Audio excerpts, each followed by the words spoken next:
Welcome to meeting news. నేను ప్రసాద్. ప్రకృతిని నిర్లక్ష్యం చేసే ప్రాణాలకి ముప్పు. ఉదాహరణకు కేరళలో జరిగిన విపత్తే. పర్యావరణాన్ని కాపాడుకుంటే అది మనల్ని కాపాడుతుంది.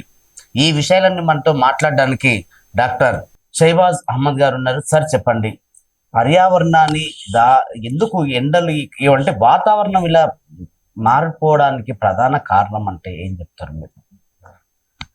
చూడండి, ఇంకా రాబోయే రోజుల్లో మన దేశంలో కానివ్వండి, ప్రపంచంలో కానివ్వండి, చాలా నగరాలు కనుమరుగవ్వబోతున్నాయి.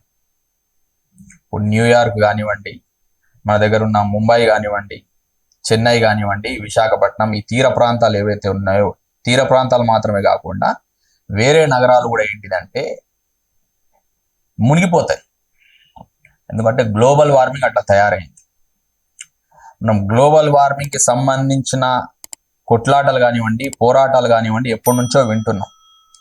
2015లో ప్యారిస్ ఒప్పందం జరిగింది, ప్యారిస్ అగ్రిమెంట్ జరిగింది పర్యావరణ రక్షణకు సంబంధించి.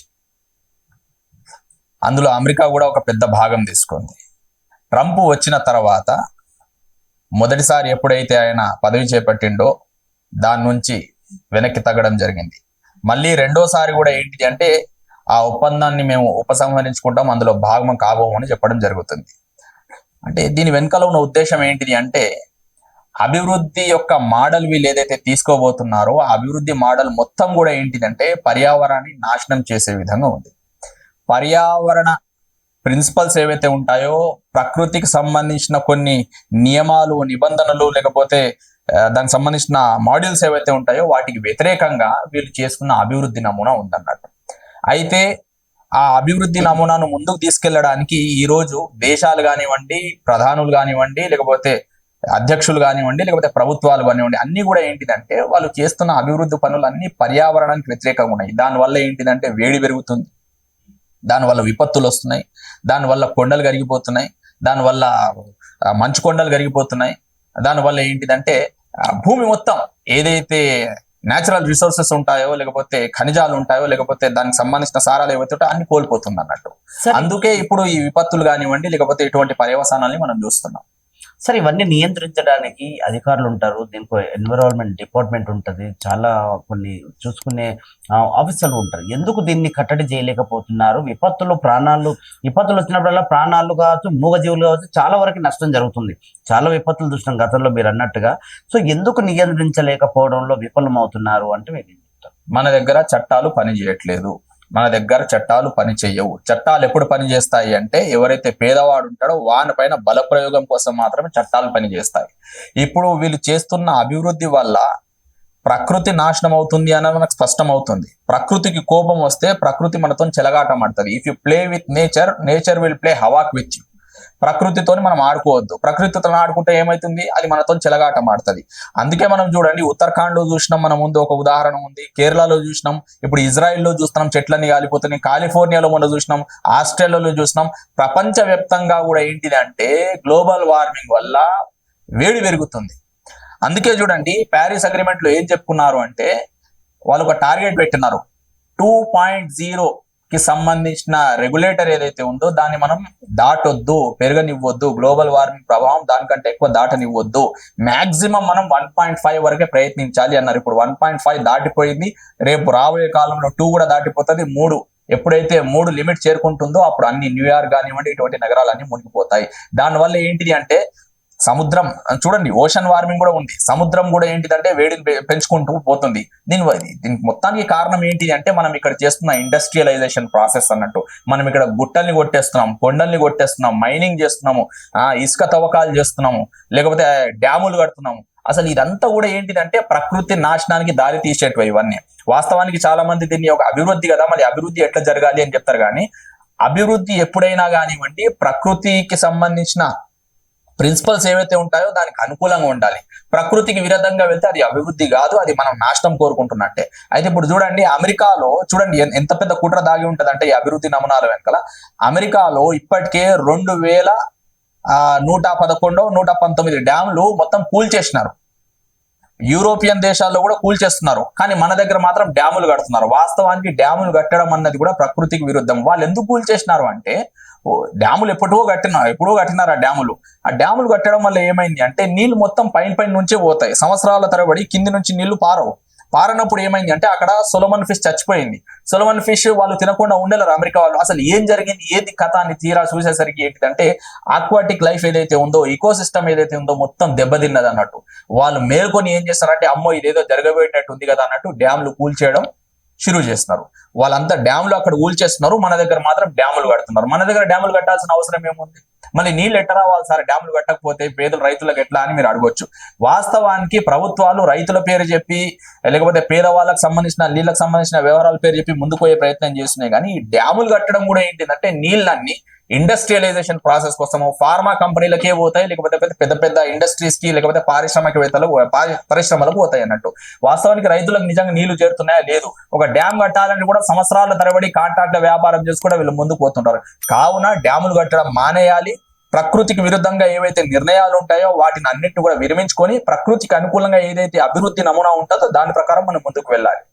ప్రకృతి పేరుతోని లక్షల కోట్లు ఖర్చు పెట్టి కోటి మొక్కలు నాటుతున్నారు కదా, ఈ మొక్కలు నాటడం వల్ల కొంచెం మనం ఏమైనా తగ్గించుకునే ప్రయత్నం చేయొచ్చు అంటారు? చూడండి, ప్రకృతి అంటేనే ప్రకృతి పరంగా వచ్చింది. ఏదైతే ప్రకృతి పరంగా వస్తుందో అదే నిలబడుతుంది, అదే న్యాయం చేస్తుంది, అదే మేలు చేస్తుంది.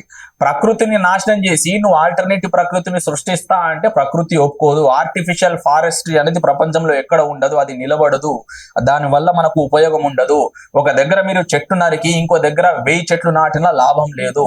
కావున అది కేవలం ఎక్కడైతే పర్యావరణవేత్తల నుంచి ఎప్పుడైతే వ్యతిరేకత వస్తుందో వాళ్ళని చల్లబరచడానికి లేదా వాళ్ళకి ఏదో కొంచెం శాంతపరచడానికి ఉపయోగించే ఒక తాయిలం లాంటిది వస్తే వేరేది ఏం లేదు.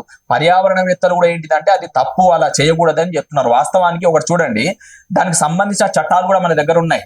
5th షెడ్యూల్ ఉంది మన దగ్గర, ఆదివాసులకు సంబంధించి లేకపోతే గిరిజన వ్యక్తులకు సంబంధించి.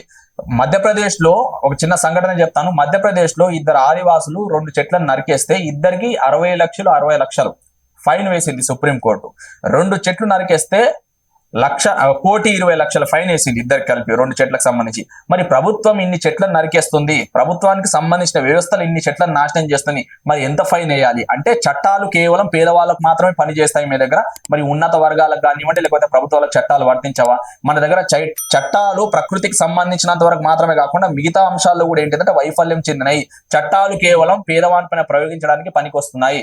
అభివృద్ధి నమూనాలు కూడా ఏంటిదంటే మన దగ్గర ఇథనాల్ ఫ్యాక్టరీలు పెడుతున్నారు. ఇథనాల్ ఫ్యాక్టరీల వల్ల కూడా ఏంటిదంటే మొత్తం విషవాయువు. మన దగ్గర చూడండి పెద్ద ఫార్మా మాఫియా ఉంది. మన దగ్గర ఫార్మా కంపెనీలు ఉన్నాయి. హైదరాబాద్ చుట్టుపక్కల హైదరాబాద్ లో కొన్ని వందలాది ఫార్మా కంపెనీలు ఉన్నాయి. మనం పోలేపల్లి సెజ్ గురించి చూసినాం, ఎంత పెద్ద పోరాటం జరిగిందో చూసినాం.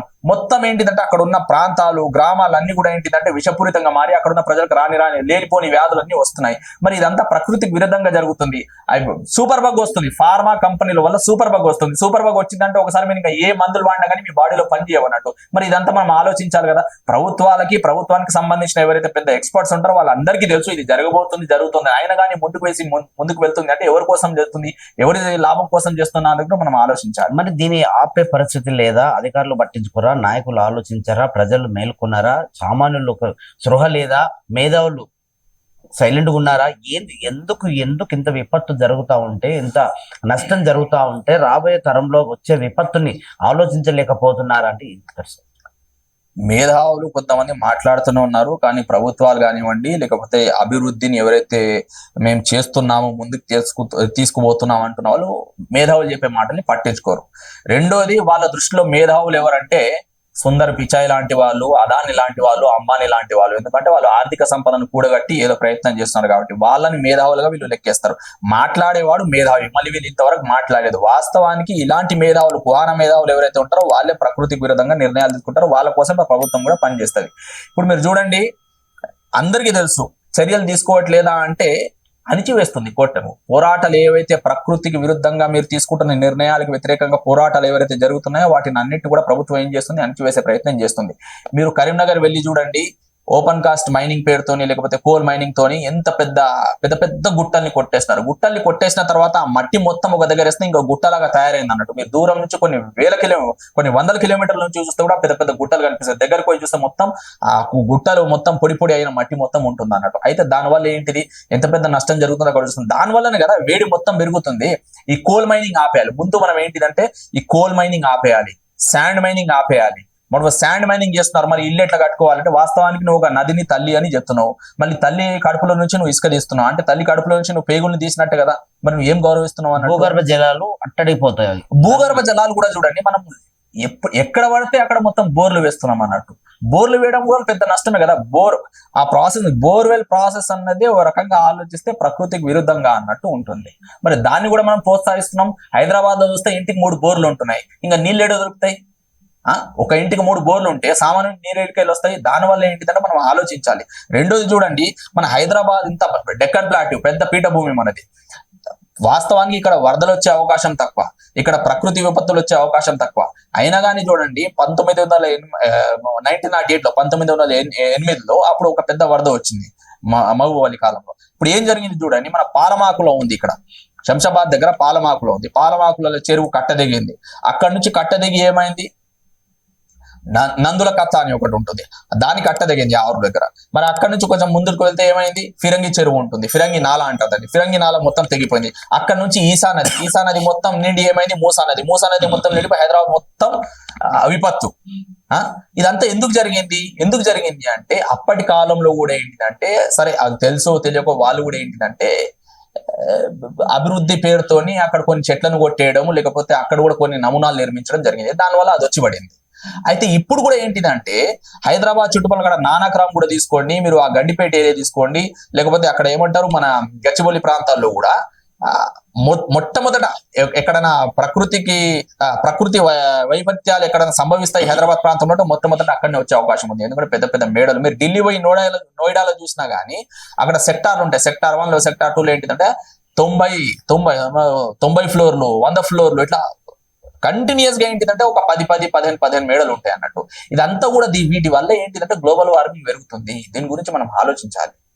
ఇప్పుడు మధ్య తరగతి వాళ్ళకి, పేద ప్రజలకి సాధ్యమైన వరకు చాలా వరకు ఈ విషయాలన్నీ తెలియదు. సో దీని మీద వాళ్ళు ఒకవేళ మేల్కొనాలి, మీలాంటి కొంచెం మేధావులు వాళ్ళని కొంచెం స్పందించి అంటే కొంచెం ఏదైనా వాళ్ళకి మోటివేషన్ కార్యక్రమాలు తీసుకొని ప్రభుత్వాల దృష్టికి తీసుకెళ్లే ప్రయత్నం చేస్తారు మీరు ఏమన్నా? ఇందులో మొదటిది ఏంటిదంటే మేము మేధావులం కాదు, సామాన్యులం.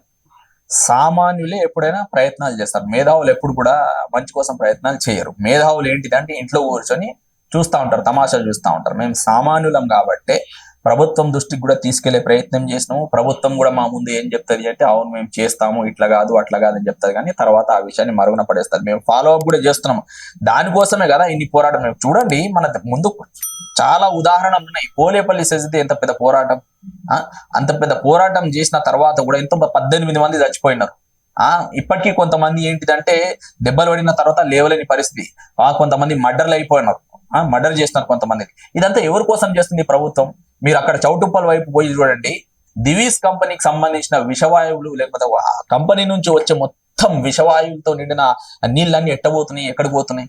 ఇదంతా సామాన్యం, మళ్ళీ ఆ భూమిలోకి వెళ్తున్నాయి కదా, ఆ నీళ్ళే కదా మనం అక్కడ తాగాలి. మరి దీని గురించి అందుకే కొత్త లేనిపోని వ్యాధులన్నీ వస్తున్నాయి. ప్రభుత్వానికి తెలుసు ప్రభుత్వం కట్టడి చేయాలనుకుంటే చెయ్యొచ్చు, కానీ ప్రభుత్వానికి చిత్తశుద్ధి లేదు. ఇక్కడున్న ప్రభుత్వాన్ని కాదు, ఎక్కడున్న ప్రభుత్వాలు కూడా అట్లనే ప్రవర్తిస్తున్నాయి. ఎందుకంటే ప్రభుత్వాలకు ఉన్న లక్ష్యాలు వేరే ఉన్నాయి. చాలా మందికి తెలియని విషయం ఏంటంటే మైనింగ్ డిపార్ట్మెంట్ కి కంప్లైంట్ చేస్తే వాళ్ళు స్పందించలేరు. సో కల్వకుర్తి ప్రాంతంలో చుట్టూరు ఉన్న ఈ కొండలు కావచ్చు, ఇంకేదైనా మీరు అన్నట్టుగా అవన్నీ తవ్వేస్తున్నారు రాత్రికి రాత్రి. అంతా మొత్తం ఎవరు అంటే నాయకుల ప్రమేయం లేకుండా, రాజకీయ నాయకుల ఆలోచన లేకుండా ఇదంతా మైనింగ్ జరుగుతుందా అంటే మీరు? మన దగ్గర శాండ్, ల్యాండ్, వైన్, మైన్ 4 మాఫియాలు ఉన్నాయి అన్నట్టు. ఇక్కడ మాత్రమే కాదు, రాష్ట్ర వ్యాప్తంగా పక్క రాష్ట్రం ఆంధ్రప్రదేశ్ లో కూడా ఏంటిదంటే మైనింగ్ మాఫియా చెలరేగిపోతుంది. గుట్టలని కొట్టేస్తున్నారు, కొండలని కొట్టేస్తున్నారు. ఎప్పుడైతే గుట్టల్ని కొండల్ని మీరు కొట్టేస్తారో ప్రకృతి మీకు విరుద్ధంగా ప్రవర్తిస్తారు అన్నట్టు. అందుకే లేనిపోని సమస్యలు తుఫాన్ల రూపంలో, లేకపోతే ప్రకృతి వైపరీత్యాల రూపంలో వస్తున్నాయి అన్నట్టు. ఇది చేస్తున్నది ఎవరు? రాజకీయ నాయకులే కదా. దీని వెనకాల ఉన్నది కూడా రాజకీయ సామాన్యుడు ఉన్నాడా? లేడు కదా. రాజకీయ నాయకులే చేస్తున్నారు. రాజకీయ నాయకులు పార్టీలో భాగస్వాములు అయి ఉన్నారు. కానీ వాళ్ళని ఎవరు?